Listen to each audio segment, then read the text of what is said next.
everyone. So this really isn't a proper vlog, so welcome to the video.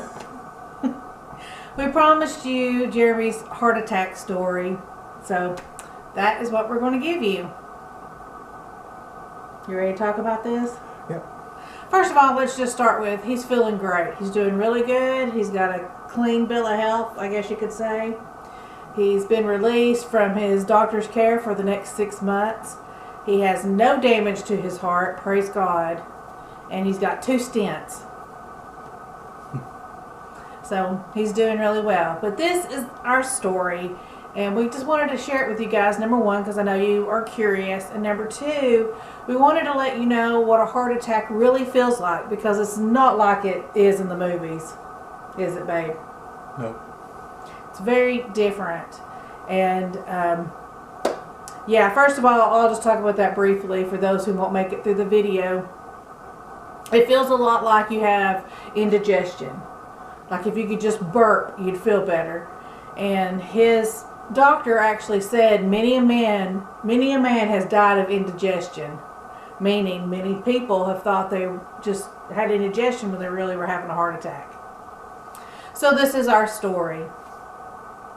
It started the Wednesday before Christmas. It actually started probably months before that, but really the end game started Wednesday before Christmas. He had a Christmas party at his office, and after he ate, he didn't feel very well. So what did you feel like then? I just really felt funny, it felt, I ate too much to start with, and I was running that one machine, and my shoulder was hurting, and my arm was a little sore, and it felt like it was hard for me to get my breath sometimes. I just like that. And then when it came time for my proper lunch break, I clocked out and I just went out to the car and sat. I didn't want to do anything else. So yeah, so his symptoms presented a lot in his shoulder. He had a lot of shoulder pain. And that's where he mainly felt his pain was in his shoulder. So then every day after that, whenever he would eat, he just didn't feel good. Right? Mm-hmm. But every day it got a little bit worse. Did it last longer? Like every day, or? No, it wasn't more. It was more about level of discomfort over duration. Because the duration thing, like you said, the first, it just came and went, and it was, it just felt like indigestion, and then, I'd feel all right. So yeah, so he thought that he has acid reflux. So he kind of thought, hey, it's my acid reflux acting up, and my shoulder pain is because he had moved this really big log at his mom's house like a month ago.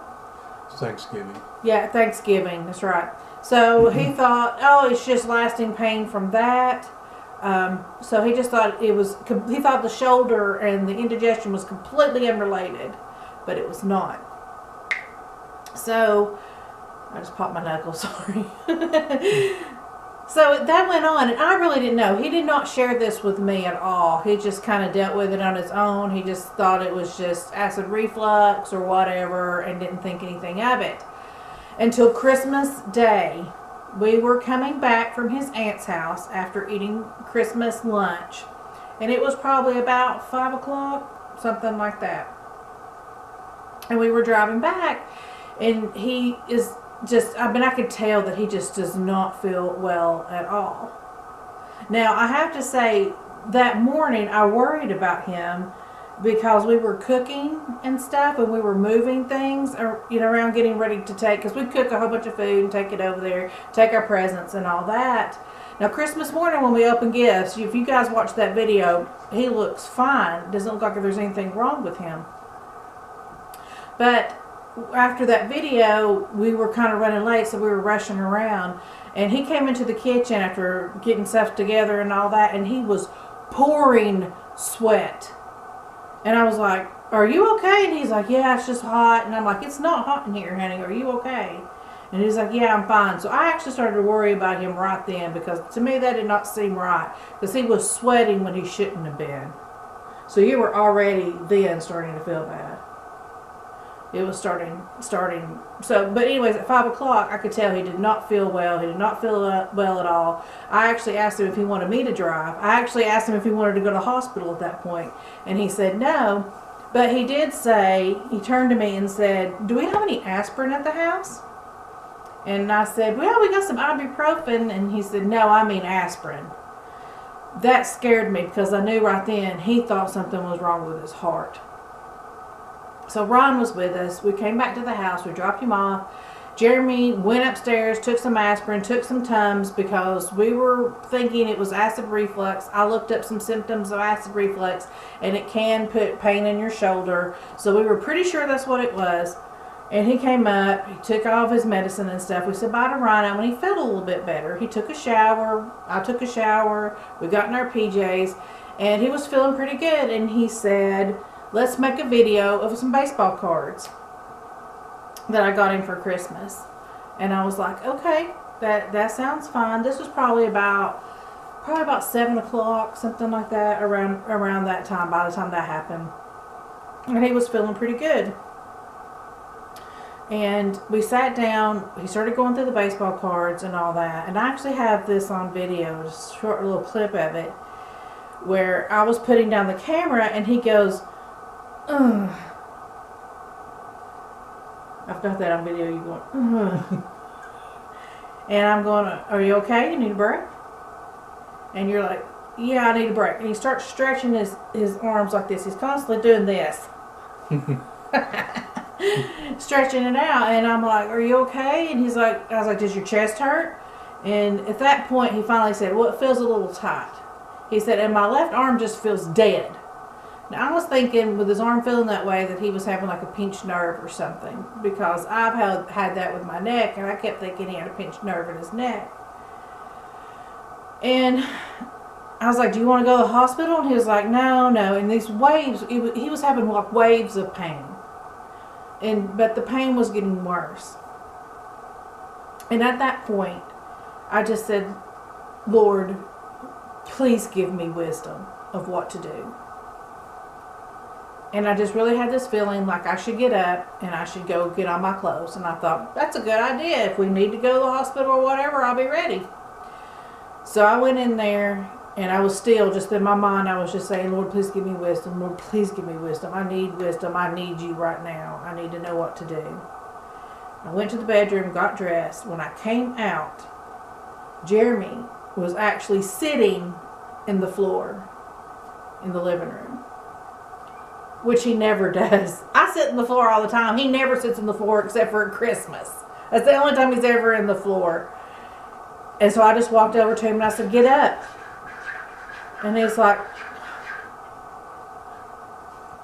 me go let the cat in. You continue the story. I said, get up. And I was like, I'm fine. I don't want to go to the hospital. I'll be okay. Just give me a few minutes. But yeah, while she was back there in the bedroom getting changed, and I started hurting really bad, and I actually was in the floor in front of the brown chair, just kind of like stretching out, like, I was just like, is that what you were doing? Yeah, just stretching out the chair. Because you thought it was your shoulder. You were trying to stretch out your chest or whatever. So I just said, get up, we're going. And he was like, no, I don't want to go. And I was like, look, you're either going in your pajamas or you can put pants on, but we're going, get in the car. So he went and he got his pants on, and we got in the car, and he looked at me and he said, I'm better. I feel better. And I could tell he didn't. I said, really? Do you really feel better? And he said, I don't want to go. I said, that's not the same thing. What were you thinking, Ronky? So I was like, that's not what I wanted to hear. And I pulled out of the driveway and we went. But when we got close to the hospital, I mean, we were like at the red light to turn at the hospital, and he said, I feel better. And I turned and looked at him. I could tell he actually did feel better. And I almost turned the car around. But something just stayed my hand, and I said, well, you know what, we're here, let's just go get the EKG, it'll put your mind at rest, my mind at rest, we'll know what's going on.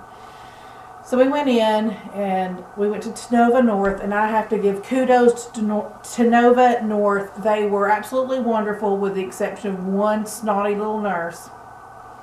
But we walked in, and we said, she's like, what brings you here?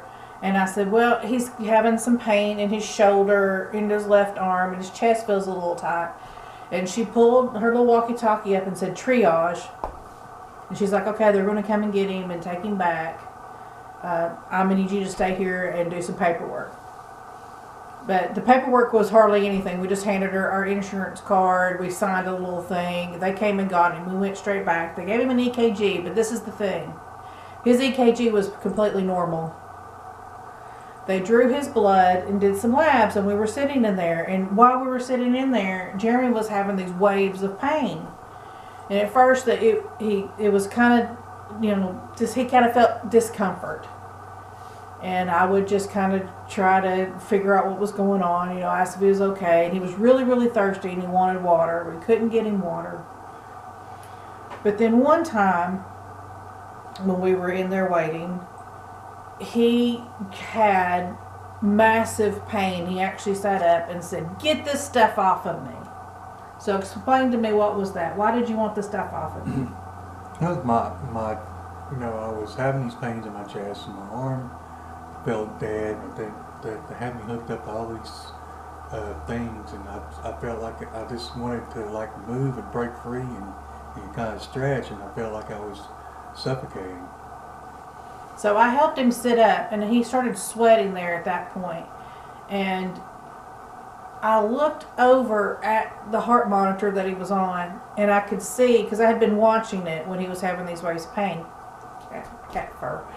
And this time, though, the little heartbeat kind of did this little line there, and I just thought, he's having a heart attack. I mean, it was just, I was like, oh my God, he's having a heart attack. And I just said, God, I don't know what to do. And when I turned around, there was somebody coming in the door. I thought it was the nurse. Turns out it was the doctor. But I thought it was just another nurse coming in. And I said, he's in duress. And she said, what do you mean he's in duress? And she immediately just jumped into action. She got into his face, and she was like, what do you mean you're in duress? Where's it hurt? I mean, she was just all up in his face. And for some reason, there was 5 people that were with her. And she started ordering them around. She was like, get some nitro, get another EKG in here. And she just started ordering all these people around, and they just immediately just jumped into action. And they had another EKG. They gave him some nitro. And when she got the EKG results, she said, I was coming in here to tell you that your EKG was fine, but your enzymes were a little bit off, but your blood pressure was really high. So we were thinking that it was your blood pressure that was causing this to happen. However, you were clearly having a heart attack. In which case, we both went.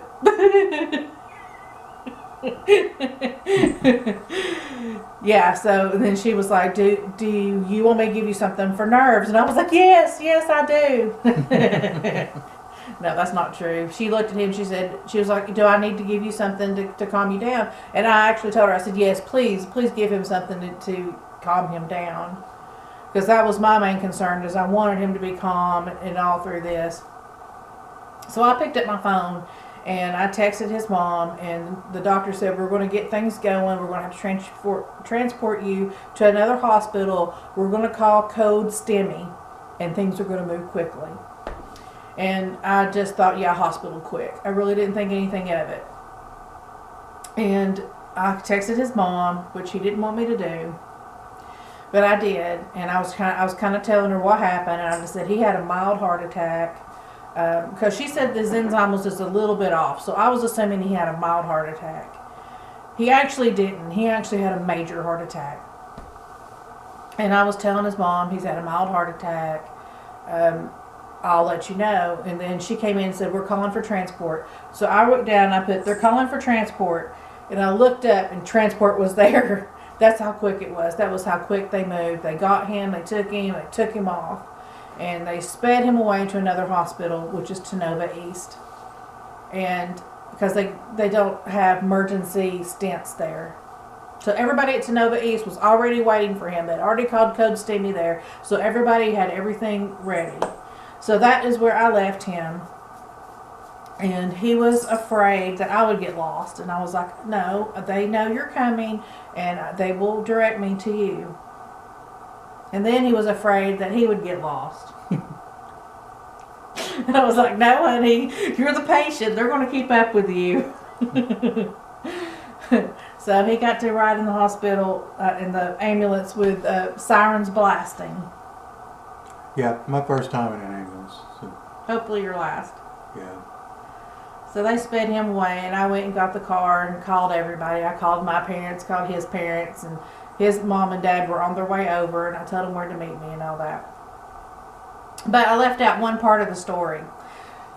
When he was getting his EKG, the nurse came in, and she said, so, what brings you here to the hospital on Christmas night? And I mean, she said it just like that. It flew all over me because she was treating us like we were there to try to get pain pills or something. I mean, it just really, really pissed me off. And one of my last thoughts when I left the hospital that night was, I hope she saw that he really had a heart attack. But they had been really busy that day, and I didn't know that at the time either. So she might have just been tired. She might have had a lot of people in there trying to get pills. Who knows? I mean, she's human. But they did take really good care of him, and I loved his doctor. I wished I could remember her name. I'm hoping it comes in the paperwork or whatever, because she was so kind to us. And even as I left, she hugged me. I'm getting emotional. But as I was walking down the hall, she actually came up behind me and she grabbed me and she just hugged me. And I just thought that was so sweet. And I just thanked her. I thanked her for moving so fast and all that, because I really think what she did, the timing and everything, it was so God. It was, because we're thinking that he didn't actually have his true heart attack until he was in the hospital there. So when you had your heart attack, had you felt that kind of pain before? Yeah, but just not as intense. So I think I've had several like little heart attacks or little traumas or whatever, like, little cardiac episodes or like whatever, but not the week like before, that. or are you talking about like months before? Really, probably Christmas Eve when I started feeling bad. I kind of felt that way, coming and going, but not hurting. I'd come upstairs. I was downstairs doing things. I'd come upstairs to check on you, and I'd stand in the door, and I'd have my hands up above my hand, it was tight and stretching out and all that stuff. But then, like I said, it went away, and then I woke up Christmas morning and I felt great. So it was just weird like that. One moment. You feed the cat while you're in there? We're just doing a one-take thing, so you're seeing our real life here, which consists of feeding the cat, letting the cat in, letting the cat out, letting the cat back in. We're basically just a glorified cat doorman. So at this point, they rush him off to the hospital, and I drive to the hospital, and I go into the emergency room, and I wait for his parents, which they were right behind me. I mean, I didn't wait maybe 2 minutes before they walked in. So then they took us back to the heart lab and told us that the doctor would come out to see us, that they actually had him back, they were doing the procedure, and he would come out and tell us or talk to us. That was miserable. That was absolutely miserable for us, because they put us in a waiting room that was closed down for the night, and it was so cold, and it was dark in there. The TV didn't work, and it was so cold. They didn't have the heat on. We froze. Thank God that I had your sweatshirt because I put it on. I was so cold. I was shivering, and I would go into the bathroom and turn on the hand dryer to warm up. That was the most miserable part. But we didn't even stay in there very long. And during that time, we talked to people because his sister had put out a plea on Facebook. So then people started calling. And I talked to Kenan. Kenan was worried, and so I talked to him for a little bit, and he said he was praying for Jeremy. And kudos for Ken and Tara, Kenan's alternate parents, as we call them, because they really stepped up and took him in, and they were like, don't even worry about it, we've got him, just you worry about Jeremy, and I appreciate that. Because Kenan was actually in Crossville on his way back home, and I had to call him and go, hey, I'm taking Jeremy to the hospital. Can you just keep Kenan with you? And so then he was with them for like the next 3 days. So I really appreciate that. And they were very kind and loving. Of course, they always are. I mean, I don't expect anything different from them. Okay, so now, then we're in the hospital trying to get the TV to work. And they called us back. And so we went, and we were expecting the doctor to actually come out and talk to us, but he actually took us back to where Jeremy was. So tell us about the procedure. Well, what I can remember of it, I was conscious during the whole thing, and it was like I was put on a table. So I'm on a table on my back, and the doctor takes my arm, this arm here. Yeah, they did it through his arm. And I hold my arm out like this, and the doctor is in like a plastic tent, so he's away from me. And my arm is going through that tent, up to here. So he's doing his thing, and over on my left, I could see these 2 giant screens, and I could see my heart on there. So what I'm seeing is he's doing this. He's injecting dye through my veins, and I'm watching it go to my heart, and then it would like stop, like halfway. And so I'm just, after that, I'm not looking straight. I'm looking straight ahead. I don't want to see this anymore. Because it was, it was a little painful because the dye or whatever they were doing. I guess when they're putting the stents in, it's stung. Felt like I was repeatedly getting stung. Yeah, the dye does. I've had the dye before. The dye does. I don't know if it's where they put the little thing up there, because they actually put like a little wire or whatever to inject the dye. So I don't know if it's the wire that causes pain or your body just senses there's a foreign object there, but yeah, it does sting a little bit. But he's doing his thing, and after about 15 minutes, I'm looking at the screen again, and the dye goes shooting through again, and then I can see on my heart, and I could see it go all the way through this time. It wasn't blocked anymore. When it was stopped halfway or at the top, it was blocked there. So I got to see that. It was kind of eerie, and my arm was in a lot of pain. And it's just now not bruised anymore, but I still had a bruise all the way up to here, and I still have this mark right here. That may never go away, but I was bruised all the way up to here, and very sore. But I really kind of felt, better at the day. I did, the pressure wasn't in my chest anymore, and my other arm wasn't hurting as bad anymore. It was still sore, but I could instantly tell that he did something that made a difference. Yeah, and I mean, Jeremy wasn't back there hardly, any time it seemed like. Maybe 30 minutes that we sat in that room. We weren't there very long at all. And the doctor brought us back to where Jeremy was. Now you gotta realize too, they gave him like some kind of sedative, so he wasn't fully with us. So the doctor said he had his heart. Was it in that room that we came in that they did that? They just moved the tent? Mm-hmm. So he still had the x-rays or whatever up on the screen, and he brings us in, and he said we put in 2 stents. He had one artery that was 100% blocked. He said, and his widowmaker was 98% blocked. In which case, I almost fainted. I really did almost faint. I felt real, just the blood left my head. I just kind of, it was a good thing that I was kind of leaning on him, kind of what, because he was laying in the bed and I was kind of leaning over him like that. Because I did almost faint. Now, later, we talked to the physician's assistant, and she told us, well, that's not what I call the widowmaker. So that was interesting that he referred to it as that.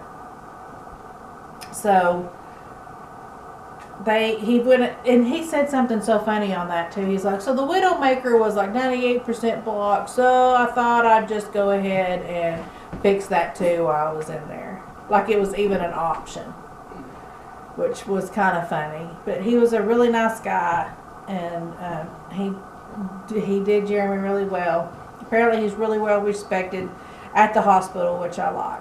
I like that. Sorry, Kennan's creeping around here and it's distracting me. Sorry. So, everything moved really quickly because we were in the back at the ER at 8 o'clock that evening, and he had already had his first EKG at 8 o'clock. By 10 o'clock, he had been transported to another hospital, had 2 stents put in, and was in a room. That, to me, that's crazy. 10 o'clock, we were already in a room. But yeah, we were very fortunate that they went through his wrist. They didn't have to go through his groin, which would have been a lot more. They kind of put like a pressurized thing on his wrist. Yeah, an air cast. Yeah, and so he had to keep that on for, I think, 4 hours, 6 hours, something like that. And then they would slowly let out the pressure and all. But he did really well. They had him on IVs for that night. Of course, I stayed with him.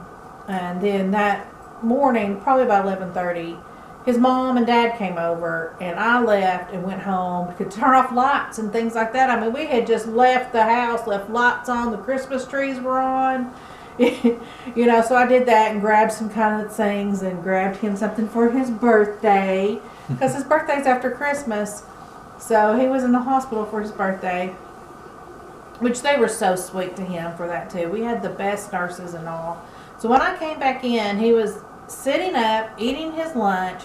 He had no machines on him whatsoever, no IVs, no blood pressure machine, nothing. He was just sitting in there. And his nurse actually told me, he's doing really well. They may let him go home today. I couldn't believe that. It's like, what? But they did keep him that day. He never had any kind of irregular heartbeat or anything like that. His arm felt better. His left arm felt better. It felt a little sore. But all that pain that he had, of his arm feeling dead, his shoulder hurting, all that went away. Mm-hmm. So he's actually dealt with that shoulder pain for years. It would come and go kind of thing. But with 100% blockage, this blockage has probably been coming on for years. And to be 100% blocked, he may have had cardiac episodes over the years. And what's so disturbing is the fact that his EKG came back completely normal.